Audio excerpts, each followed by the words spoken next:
I made my heavily pregnant wife feel insulted because I insisted we immediately go back to her mother's house when she forgot her wedding ring, but her mother absolutely hates me, has been racist to me on multiple occasions, and wishes me death, and she feels irked that I do not trust her mother. Posted by u/champuvoo17. So yesterday, my 22M wife, let's call her Ruby, 21F, went to visit her mom like she usually does on weekends. I work weekends outside the house, but weekdays I'm remote, and her mom works Monday to Friday, so it's the only time they really get to see each other. No issue there. Ruby's currently on maternity leave, and our baby is due next week, so I totally get that she wants to spend time with her mom while she still can. Here's where things went off. Ruby came home in a taxi and told me she accidentally left her wedding ring at her mom's place. She took it off because it was hot and her fingers were swollen, pregnancy stuff. I didn't get angry or anything, just asked where she left it and said, "Let's go back and grab it." I offered to drive us, since I didn't want to wait. That's when it started getting tense. She tried explaining over the phone that her mom would keep it safe and we could pick it up tomorrow. I heard her out, but I wasn't comfortable with waiting. I was polite, calm, didn't insult anyone, but I insisted we go get it now. I even said I could go alone after helping her go upstairs, but she didn't want that either. By the time she got home, I was already waiting in the car. She got out of the taxi, clearly upset, and pushed me away when I tried to help her with her bag. She gave me the silent treatment while calling her mom to say we were coming back for the ring. Then she finally asked, "Why are you doing this? Why can't you trust her?" And that's where I lost my cool a little, not yelling or anything, but I stopped sugarcoating. I told her the truth. No, I don't trust her mom. She knows why.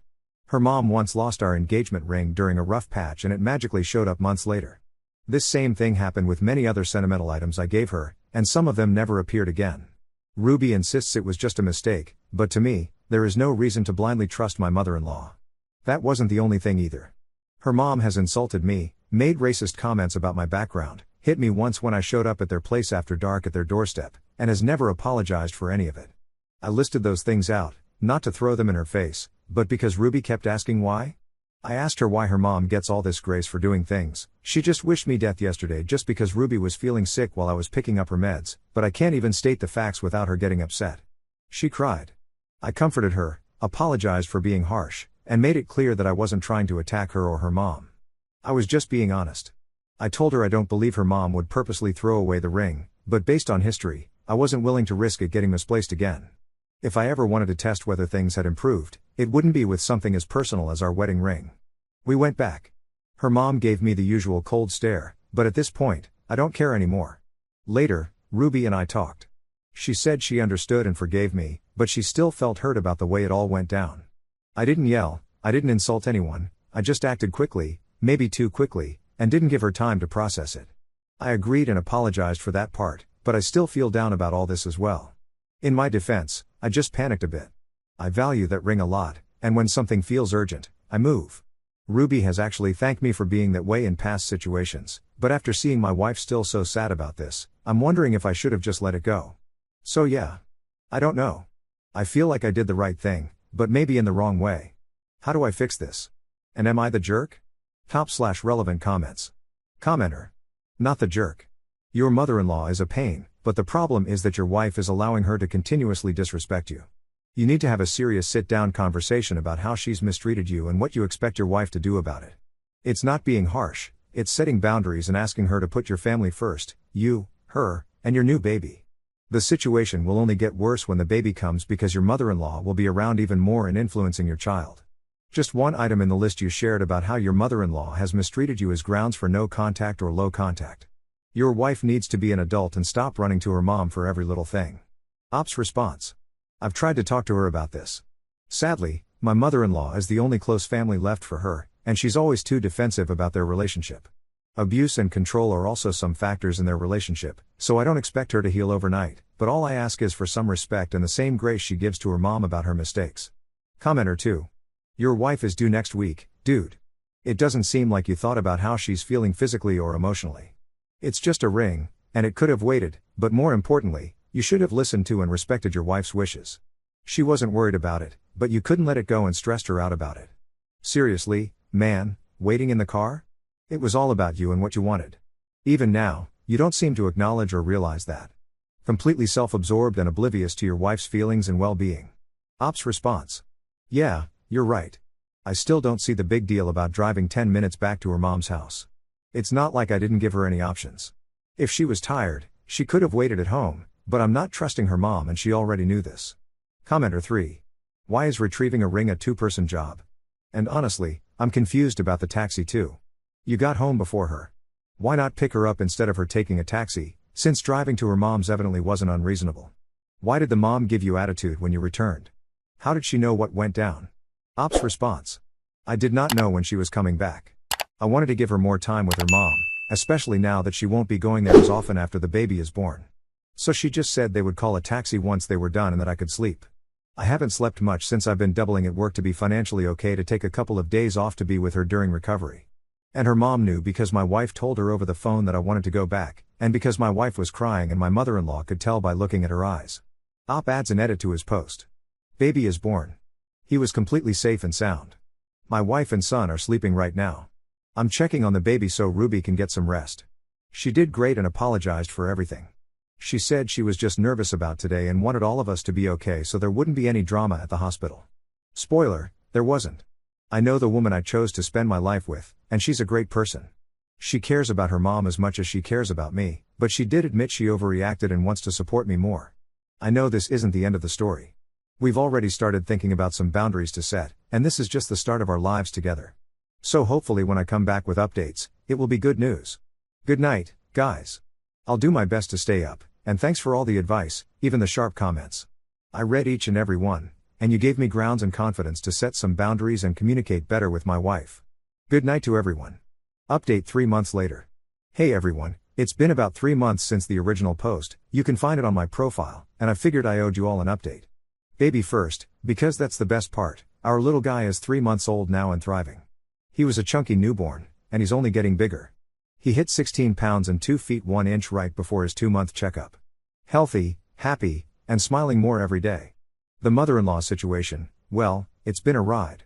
Some ups, plenty of downs, but I've learned to manage it so I don't lose my mind, lol. A lot of you suspected she was pawning stuff and, yep, you nailed it. My sister-in-law, 18F, recently asked my wife Ruby for money to cover payments on their mom's pawn jewelry. We ended up lending them about $2,000 so they could just recover their stuff altogether. It's been a month, no repayment yet. Somehow they're always struggling, even with low rent, greater than $1,000, and food stamps, but that's another story. I've tagged along for a few lunches at my mother-in-law's since Ruby has started seeing through more of her mom's nonsense and doesn't like being alone there anymore. Funny thing, even though we invite her to our place whenever she wants, she refuses because she doesn't feel comfortable. I've offered to leave the house or stay in our room so they can have privacy, but nope. If it's not on her terms, it's nothing. So gladly for me, visits are way less often, as I'm back at work already and until my wife feels comfortable again, I should be there with them. The worst part is the verbal stuff. My mother-in-law never says it when I'm around, but when she's mad she yells at Ruby and throws out nasty comments about me or even our baby. She's said things like, our son will grow up to hit Ruby, or that bad things will happen to her because of how she treats her mother. It's gross. Ruby's been doing therapy, and we agreed our son doesn't need to grow up hearing that. She explained the best she could to her mother that visits stop when she acts like that, as a baby doesn't need to be hearing all that stuff and neither does she. Her response? He must be used to it already, I behaved this way since he was in your belly. So? Yeah. I wasn't taken aback. I see my mother-in-law for who she really is, but Ruby got very disappointed that day, so reality check passed. After one particularly bad yelling match, just days after we loaned them the $2,000, we went low contact for a couple of weeks. Eventually, my mother-in-law showed up at our door with some of Ruby's old stuff she found, plushies and such, in what felt like a big victim performance of how much she had to walk. We live 15 minutes away walking, or she could have taken the bus, but okay. No real apology, but Ruby says she kind of half apologized later, so they're talking again. As for childcare plans, because Ruby's going back to work soon. My mother-in-law had offered free babysitting, but that's off the table. She's joked about spanking our son to correct him, he wasn't even 2 months old when she said that, and suggested giving him water in the summer. Whether that's ignorance, Ruby's take, or something darker, my take, it's a hard no. We're hiring a sitter, actually my mom, who does this professionally, and we'll pay her, because our kid deserves patience and love, not someone with random anger blow-ups. So for now, my mother-in-law still sees the baby, but only supervised. Any more screaming and visits stop again. I doubt she'll ever change. Therapy is for crazy people, according to her, so we're just keeping contact as low as Ruby will allow. I'll save my venting for Reddit and my therapist. That's pretty much it. Thanks to everyone who gave advice last time. My mom, she studied psychology, and a couple of friends think my mother-in-law might have bipolar or borderline personality disorder, but she'll never get a diagnosis because she won't set foot in therapy, so whatever. For now, the plan is just healthy baby, happy home, and minimal mother-in-law. Top/relevant comments. Commenter. I feel bad for Ruby, but I'm glad that she's seeing her mom for what she is, a racist. And I'm glad that you two are setting firm boundaries. You are doing a good job protecting your family, and I hope you all continue to thrive. Commenter 2. Please, don't give her any more money to bail her out, and make it clear that this was a one-time thing. Otherwise, she's just going to keep racking up loans and expecting you to pay them off.